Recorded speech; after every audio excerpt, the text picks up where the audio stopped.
नमस्कार दोस्तों, स्वागत है मेरे YouTube चैनल में। अगर आपने अभी तक चैनल को सब्सक्राइब नहीं कर रखा है और आप पढ़ रहे हैं फ्री में, आप मेरी सारी वीडियो देखते हैं, अगर आप ये भी पूरा वीडियो देखेंगे तो आपको समझ में आएगा।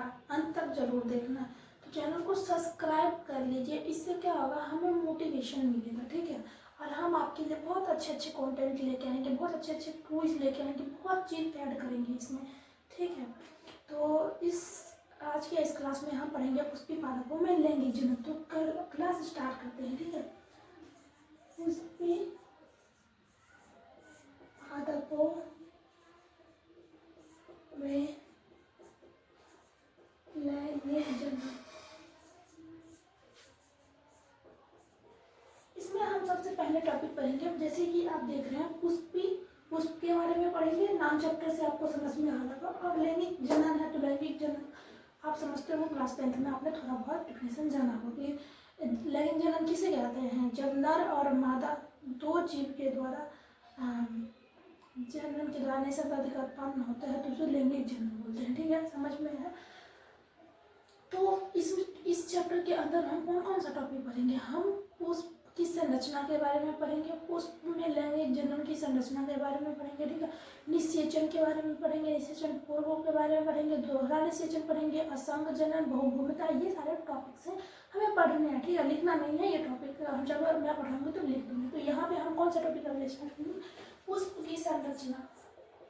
पुष्प की संरचना, ये हेडिंग लगा लीजिए आप लोग, ये टॉपिक अभी पढ़ेंगे। अभी यहाँ पे 1 मिनट रुक जाइए। तो चलिए स्टार्ट करते हैं। पुष्प की संरचना, ठीक है। पुष्प की संरचना में हम क्या पढ़ेंगे, यहाँ पे पुष्प का संरचना बनाएंगे। स्ट्रक्चर ऑफ फ्लावर जिसे बोलते हैं, structure of flower. I hope कि स्पेलिंग सही हो,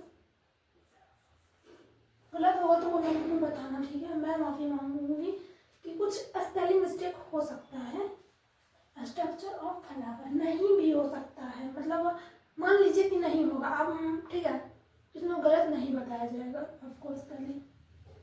स्ट्रक्चर ऑफ फ्लावर। चलिए यहाँ पे हम पहले पुष्प का संरचना बनाएंगे। तो सबसे पहले पुष्पासन होता है यहाँ। ये पुष्पासन पे ही पंखुड़ी, बाह्यदाल, जो लैंगिक संरचना होते हैं, स्त्रीकेसर, पुंकेसर, सब इसी से जुड़े थे। पुंकेसर, वो सॉरी पुष्पासन मैंने बोला था।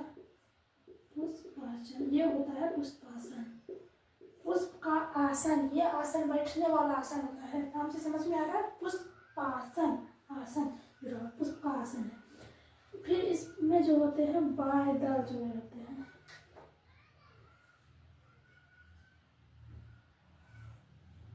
ये हो गया बाह्यदल। आप हरे हरे देखते होंगे नीचे में, उसे बाह्यदल बोलते हैं। और फिर इस पंखुड़ी होती है जिसे हम बोलते हैं दल। ये क्या होगा, दल। और फिर इसमें होता है नर संरचना और मादा संरचना। जो हम पहले बना रहे हैं वो है मादा संरचना।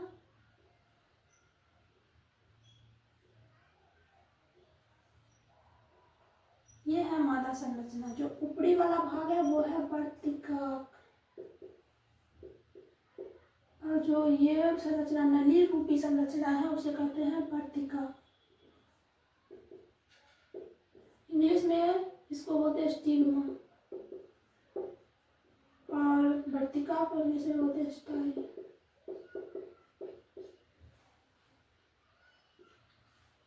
ठीक है। और अब हम बना रहे हैं नर संरचना।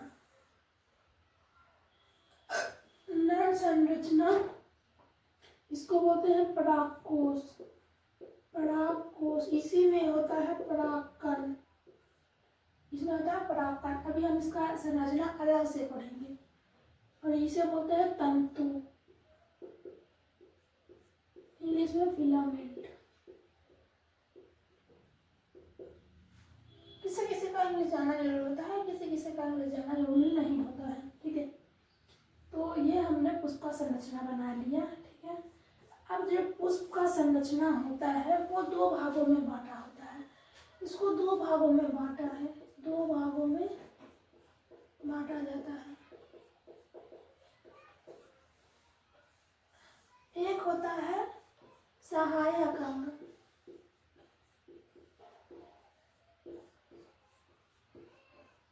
और दूसरा होता है लैंगिक अंग जो जनन करते हैं।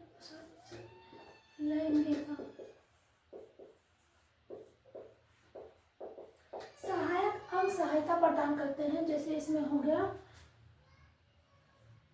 दल, दल, बाह्यदल, ठीक है, बाह्यदल, ये हो गए इसके सहायक अंग। और ये हो गए लैंगिक अंग, हो गए उमंग। देखो मैं बताती हूँ, इस पूरे भाग को उमंग कहते हैं, ठीक है।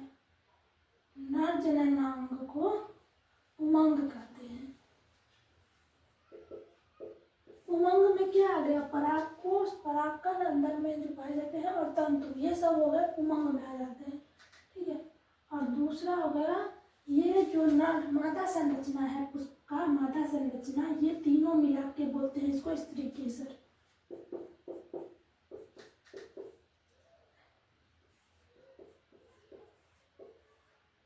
जयांग बोल सकते हो, ये जब हमने उमंग लिखा तो जयांग लिख देंगे, ठीक है।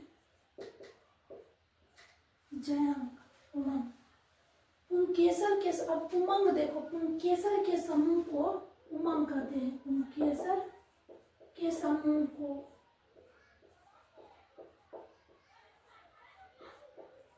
उमंग कहते हैं। और यहाँ में लिख लेना स्त्री केसर के समूह को, स्त्री केसर के समूह को जयांग कहते हैं, ठीक है। क्लियर हुआ। अब हम इसका संरचना अलग से यहाँ पे बनाएंगे, ठीक है।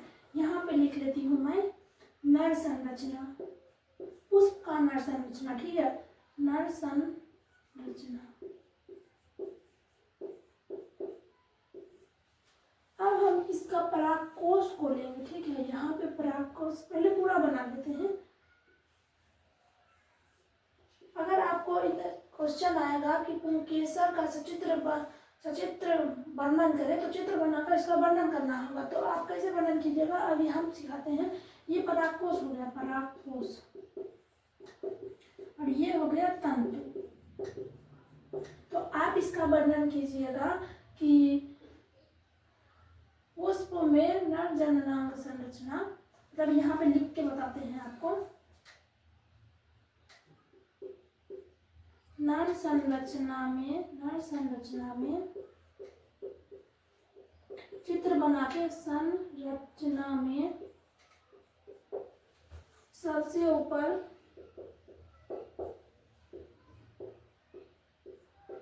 ऊपर परागकोश होता है,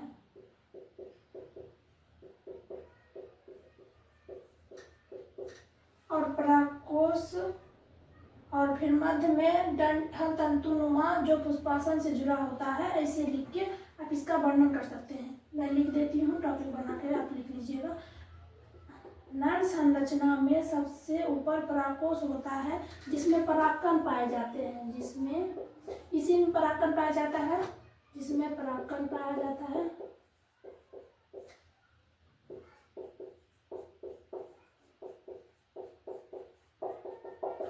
और फिर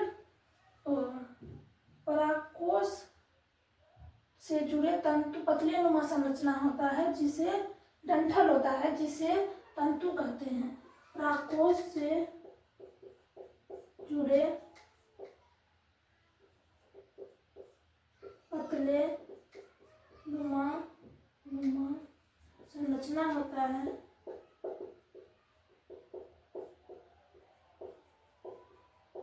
जिसे तंतु कहते हैं।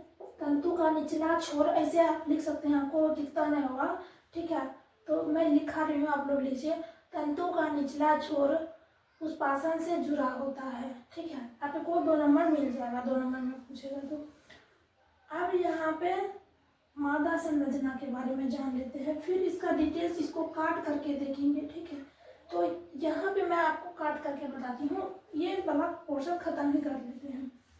ये जो परागकोश है, परागकोश को अगर हम इस साइड से काट करके देखते हैं तो हमें प्राप्त होगा द्विपालित संरचना, ठीक है, ये प्राप्त होगा। परागकोश जो होते हैं वो द्विपालित होते हैं। यहाँ पे टॉपिक बना के लिख लीजिए, परागकोश परागकोश द्विपालित होते हैं।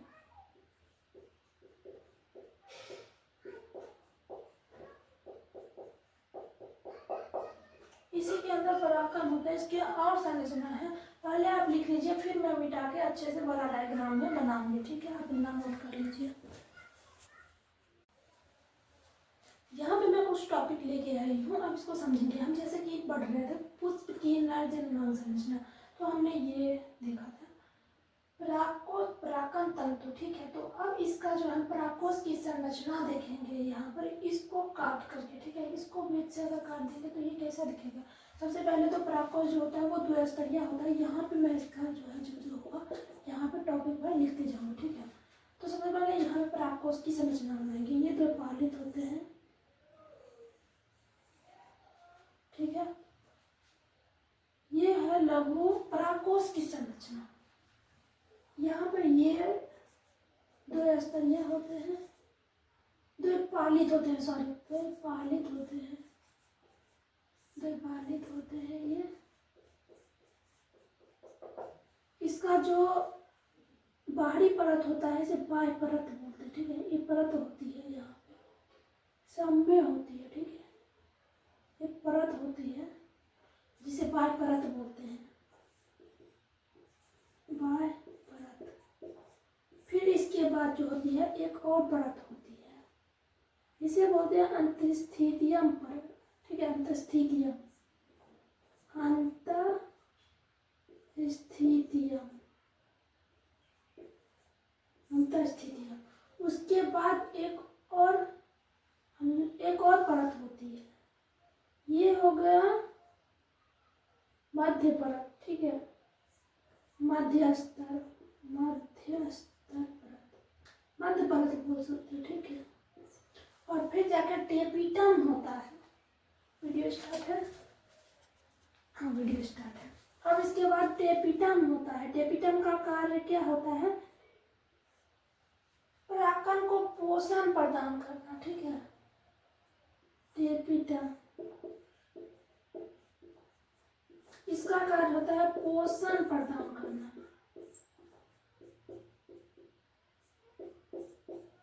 परागकण को पोषण प्रदान करता है, ठीक है। इसके अंदर परागकण होता है, ये होता है लघु बीजाणु धानी की संरचना अब जाके, ठीक है।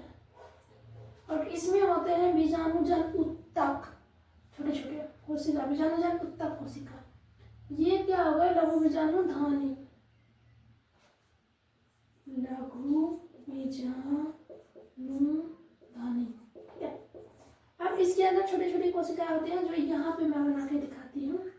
लघु बीजाणु धानी है ना, ये लघु बीजाणु धानी है। अब इसके अंदर बीजाणुजन उत्तक होते हैं।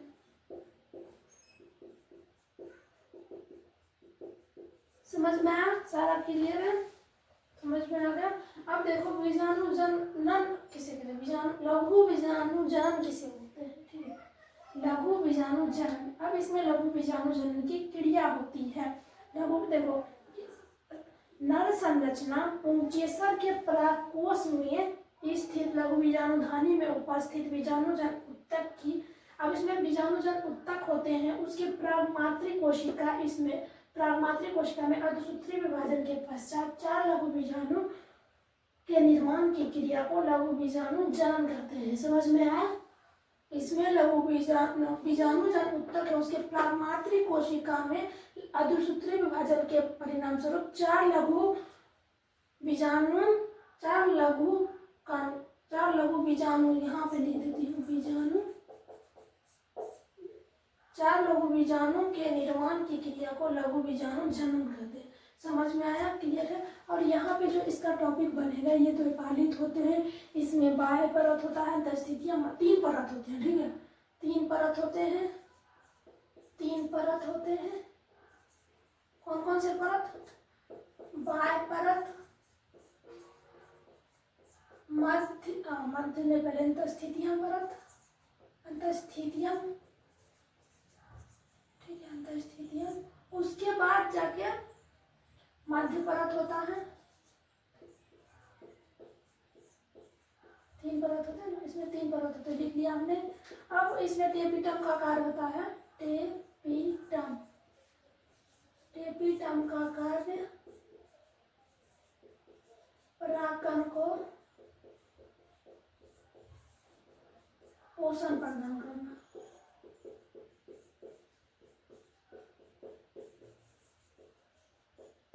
अगर आपसे लघु विज्ञान उठानी या फिर आपको उसकी संरचना के बारे में आएगा तो आई होप आप लोग को समझ में आया होगा। अब ये लिख लीजिए। अब हम पढ़ेंगे मादा जननांग संरचना के, उसके बाद गुरु बीजाणु जनन, ठीक है। तो ये लिख लीजिए आप इतना। सॉरी दोस्तों, यहाँ पे एक परागकण का टॉपिक स्टॉप हो रहा था, जो कि पहले परागकण पढ़ेंगे, उसके बाद जाके स्त्री केसर के संरचना के बारे में जानेंगे, उसके बाद गुरु बीजाणु, ठीक है। तो परागकण यहाँ पे टॉपिक लिख लीजिए, परागकण, ठीक है। परागकण, परागकण कैसा होता है? 25 से, ये सामान्यतः गोल होता है, ठीक है, गोल। इसका व्यास क्या होता है? व्यास 25 से 50 माइक्रोमीटर, माइक्रोमीटर लिख सकते हो, माइक्रोमीटर, ठीक है। मेरी आवाज को सुनिए, दिखने लगा, गोल होता है और सामान्यतः इसका जो व्यास होता है वो 25 से 50 माइक्रोमीटर का होता है। ये गोल होता है तो गोल संरचना बना लेंगे, ठीक है। इसमें 2 परतें, भित्ति परतें होती है, ठीक है, 2 परतें। जो बाहरी होती है, बाहर होता है, उसे बाह्यचोल कहते हैं। जो स्पोरोलीन का बना होता है, बाह्यचोल किससे बना होता है? स्पोरोलीन का, स्पोरोलीन का बना होता है, ठीक है, स्पोरोलीन का बना होता है। और अंता जो होता है इसकी भित्ति अंत में, इसे अंताचोल कहते हैं, अंताचोल, आंतरिक भित्ति को अंताचोल कहते हैं। और अंताचोल सेल्यूलोज और पेक्टिन का बना होता है,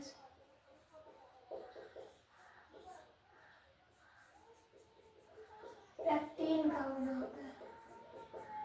अब ये परागकण जब विकसित अवस्था में हो जाता है, मतलब जब विकास, पूरा विकास हो जाता है, तब इसमें 2 कोशिकाएं पाई जाती है। एक बड़ी होती है, उसे कायिक कोशिका कहते हैं, ठीक है,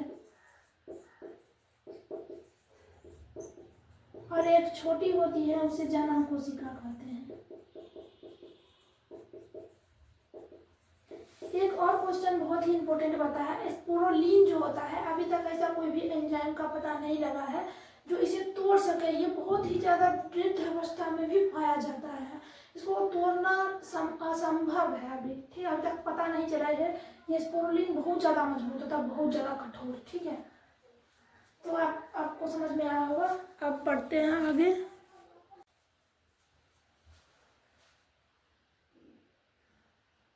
पता है तुम लोग को,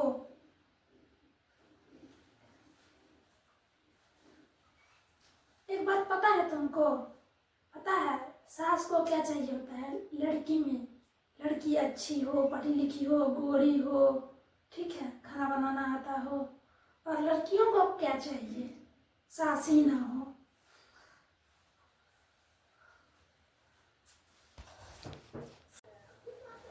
अब हम यहाँ पे समझेंगे मादा जननांग संरचना, ठीक है, स्त्री केशर भी बोलते हैं इसे, अजयांग के समूह को स्त्री केशर बोलते हैं, ठीक है, समझ में आया?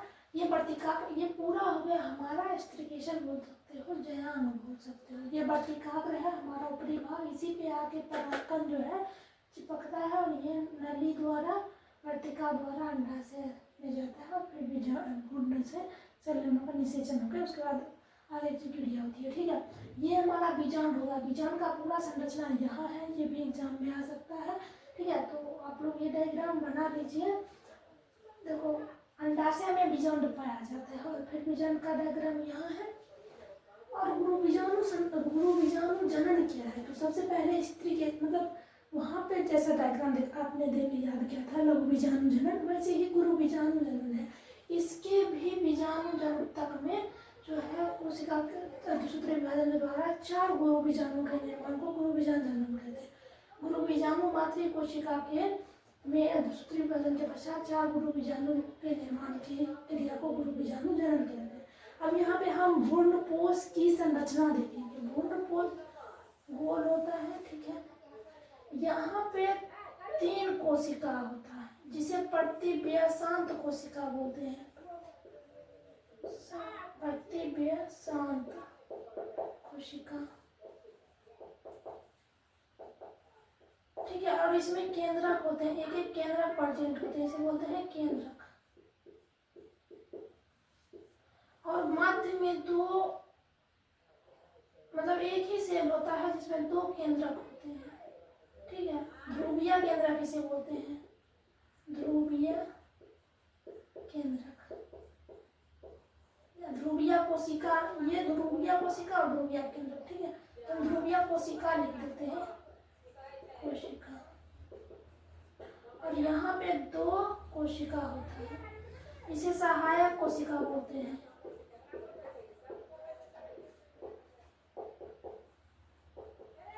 और एक इसके ऊपर होता है जिसे अंड कोशिका बोलते हैं, अंड कोशिका।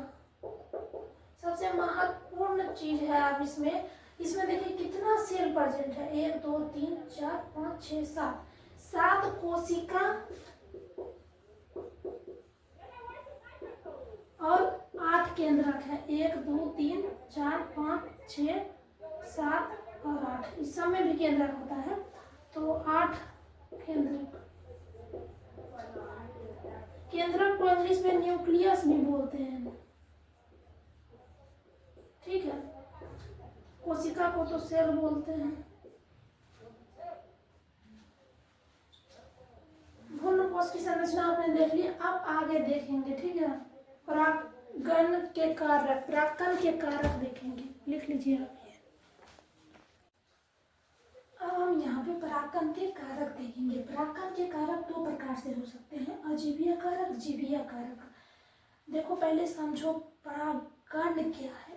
एक परागकण, कण समझो, ये कण लिखो ना, यहाँ पे लिख देती हूँ डिफिनेशन।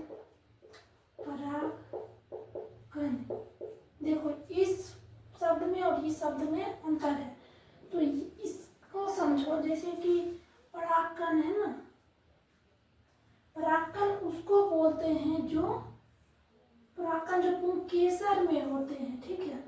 पुंकेसर में जो होते हैं उसे परागकण कहते हैं। और जो क्रिया होती है उसे परागकण में समझो, देखो बताती हूँ। परागकण जब स्थानांतरण होता है किसी कीट पक्षी द्वारा, ठीक है, और वर्तिकाग्र पर जाता है, तब इस क्रिया को जो है परागण कहते हैं। परागकण, ठीक है। तो ये कोई भी हो सकता है, ये कीट हो सकता है या पक्षी हो सकती है या वायु जल होता है, ठीक है। तो जीविया, जीविया कारक भी हो सकता है, अजीविया कारक भी हो सकता है। इसको मिटा देते हैं, अब अच्छा से लिखेंगे, ठीक है। तो अजीविया कारक में क्या क्या आ जाएगा, जल अजीविया कारक है, ठीक है, जिसे हाइड्रोफिलिक बोलते हैं। ये सबसे इम्पोर्टेंट चीज है, भी आई है, ठीक है, ये लिख लेना। और वायु द्वारा होता है तो एनेमोफिली बोलते हैं, एनेमोफिली, वायु द्वारा। जीविया कारक क्या हो जाएगा, कीट द्वारा होगा, कीट, पक्षी द्वारा होगा और अन्य प्राणी द्वारा। तो जब कीट द्वारा परागण होगा तब इसे एंटोमोफिली बोलते हैं, और जब पक्षी द्वारा होगा तब इसे ऑर्थोफिली बोलते हैं। जल द्वारा होगा तो अभी समझना चाहती हूँ। जब कीट कौन कौन से कीट द्वारा हो सकते हैं, कीट किसे बोलते हैं, जैसे मक्खी,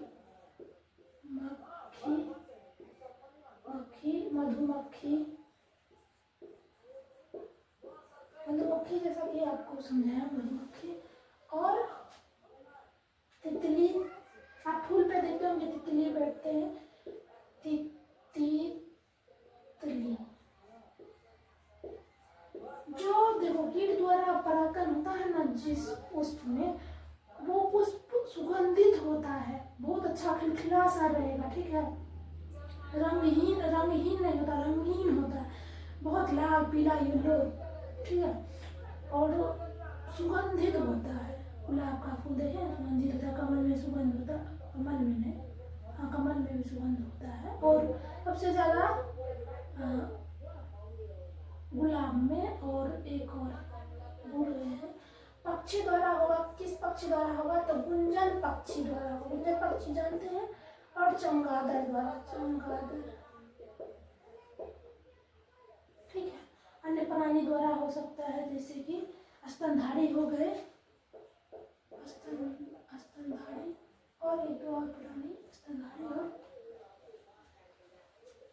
देखो जल द्वारा, देखो इसका सबसे पहले इम्पोर्टेंट है, जो वायु द्वारा जिस उसका परागण होगा वो होगा रंगहीन, ये सबसे ज़्यादा इम्पोर्टेंट है, रंगहीन होगा, गंधहीन होगा, गंधहीन, और सुगंधहीन होगा, ये ही भाषा हो गया।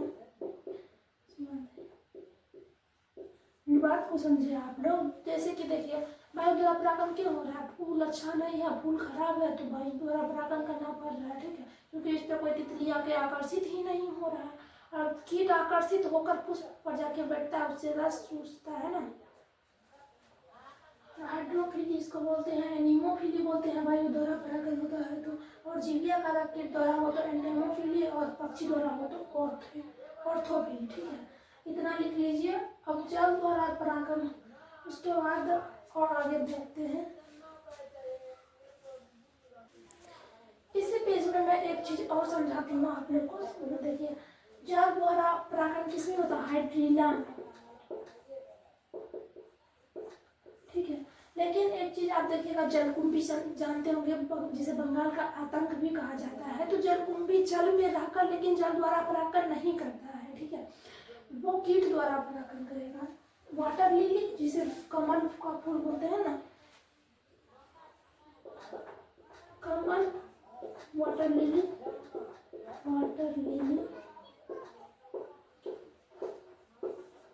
वो वाटर हाइसिंथ,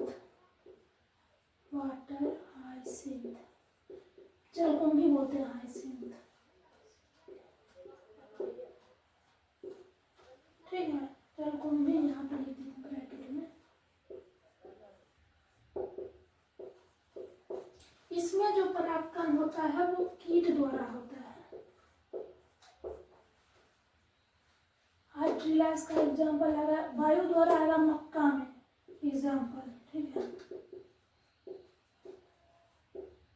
और इसमें सुगंधित पुष्प ले सकते हैं आप, गुलाब, और एक दो और बोलिए, चंपा, चमेली,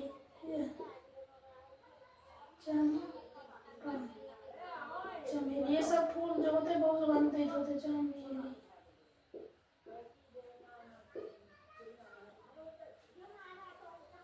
पक्षी द्वारा किसमें होता है, आप लोग इसका कमेंट में बताइएगा, एक एग्जाम्पल, ठीक है, ये आप लोग का होमवर्क होगा कि पक्षी द्वारा किसका उस पुष्प का जो है परागण की क्रिया होती है। अब आगे बढ़ेंगे, अब यहाँ पे परागण के प्रकार के बारे में जानेंगे। परागण दो प्रकार के होते हैं, स्व परागण, पर परागण, इसको परनिषेचन भी बोलते हैं, ठीक है, लिख लो, परनिषेचन। और स्वपरागण जो है वो दो प्रकार के होते हैं, स्वयुग्मन और सजात पुष्पी। अब देखो इसको समझो डायग्राम के माध्यम से, ये हमने एक पेड़ बना लिया, ठीक है, अब यहाँ पे पत्ते भी बना लो, ठीक है, ये पत्ता, अब फूल इसमें उगेंगे, ठीक है, तो इसमें कैसे पुष्प रहेगा, इसमें जो पुष्प रहेगा इसी में रहेगा नर संरचना और इसी में रहेगा मादा संरचना। ठीक है, दोनों इसी में, और यही तितली बैठेगी फिर इस पे, मतलब यहाँ से पराग लेकर यहाँ वर्तिका में पराकर छोड़ देगी, उसमें पैर में लग जाते, चिपक जाते। ठीक है, तो इसे स्वपरागन बोलते हैं, स्वयुग्मन बोलते हैं। सॉरी, स्वपरागन तो होगा ही होगा, स्वयुग्मन होगा। अब सजात पुष्प एक ही पेड़ रहेगा, लेकिन इस पुष्प में नर संरचना रहेगा और इस पुष्प में मादा संरचना रहेगा। पुष्प यह लो बन गया, इसी पुष्प में नर संरचना भी रहेगा और इसी पुष्प में मादा संरचना, लेकिन पुष्प अलग अलग रहेंगे। ठीक है, पुष्प अलग अलग रहेंगे, एक ही पेड़ में पुष्प अलग अलग, इसमें पेड़ भी एक पुष्प भी एक, दोनों में संरचना। अब पार्टिसिपेशन कैसे बोलते हैं? इसमें दो पेड़ रहेगा, इसमें रहेगा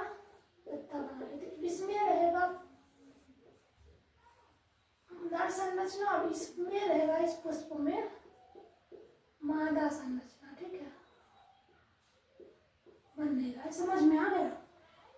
यही नर, सॉरी ये तो मादा था, मादा और नर एक ही पुष्प में, ये हो गया मादा और ये नर, और ये क्या हो गए? मादा और ये हो गए नर।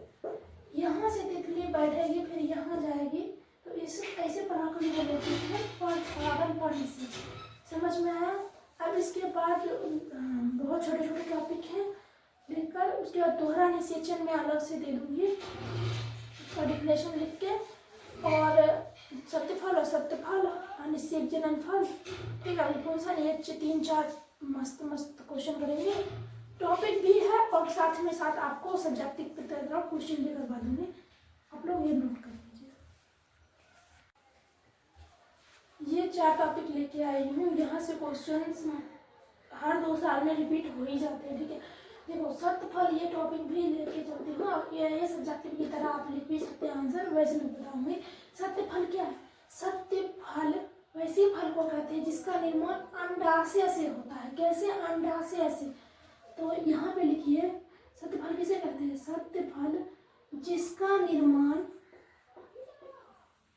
जिस फल का निर्माण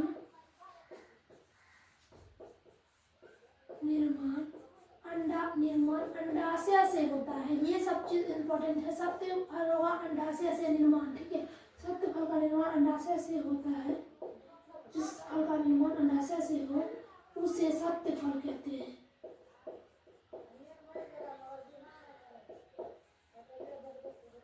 और देखिए इसका एग्जाम्पल हो जाएगा, example very very most important है। सत्य फल का एग्जाम्पल लिखिएगा, सेब, नहीं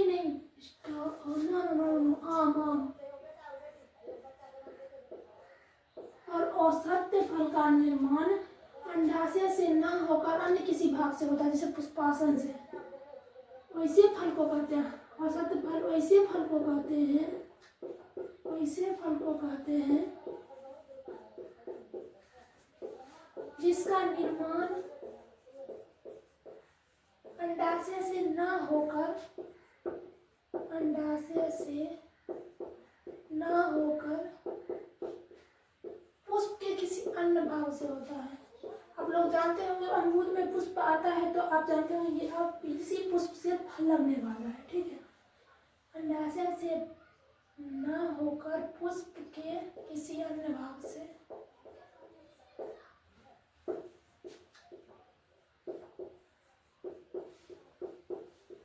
उसे असत्य फल कहते हैं।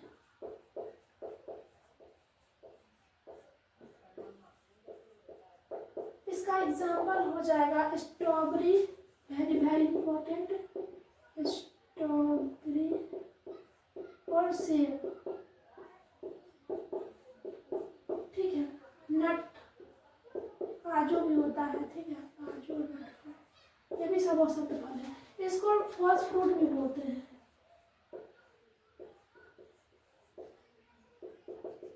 और इसे ट्रू फ्रूट भी बोलते हैं।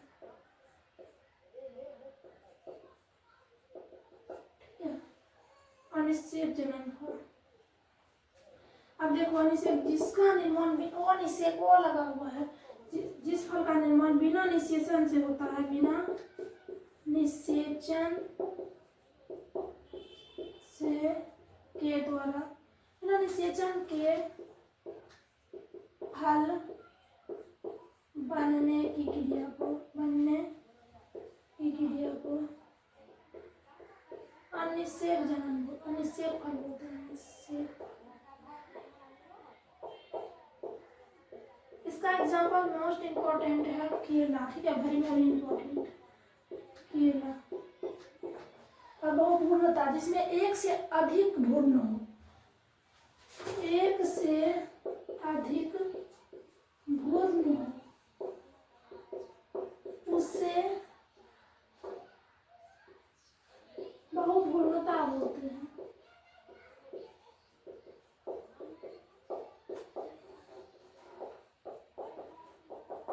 वेरी वेरी इंपॉर्टेंट है। एग्जाम्पल संतरा हो जाएगा, आप लोग संतरा खाते होंगे, देखते होंगे बहुत सारा जो उसमें बीज होता है, तो बीज में ही जो है भूर्ण होता है। आई होप आप लोग को समझ में आया होगा। अगर अभी तक आपने चैनल को सब्सक्राइब नहीं किया तो चैनल को सब्सक्राइब करें। Thanks for watching, bye bye, मिलते हैं नेक्स्ट वीडियो में।